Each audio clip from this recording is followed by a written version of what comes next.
One of the weirdest things about talking about agriculture in public is people can respond to you in interesting ways because everyone's kind of been trained to see farming as this larger than life mythical endeavor. It's either cottagecore escapism, where it's like a whole different life that's just so great, or it's like grueling, impossible, a superhuman feat that few can even understand. Agriculture is almost never treated as what it is, which is just a real trade that you can learn. And yeah, of course, you have to work at it to succeed because it's a job. That's how we talk about it, and people respond kind of weird, both in agriculture and out of it. But we're not exactly trying to go to the moon here, people. It's big bug. Okay, farming isn't superhuman. It's a real job that lots of people do every day.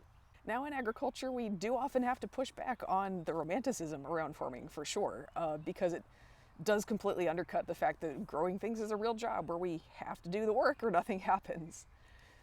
But at the same time, all that pushback that we wind up doing can end up building a whole different mythology around farming and how it's just too much for mere mortals to understand. You'll never get it, you weak city dweller.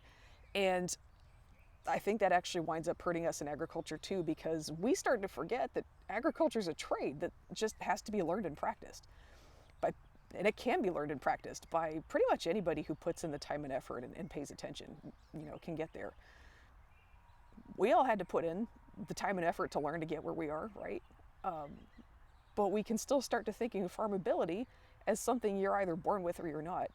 And that blows, because if that's how you think of it, every time you make a mistake, which is a normal human thing to do, you really start to doubt yourself. You start to worry that other people might find out and decide that you don't really belong here. And then we wonder why we're always hearing about mental health problems in agriculture. Humility is really good for the soul. A lot of the time, humility means taking the job seriously.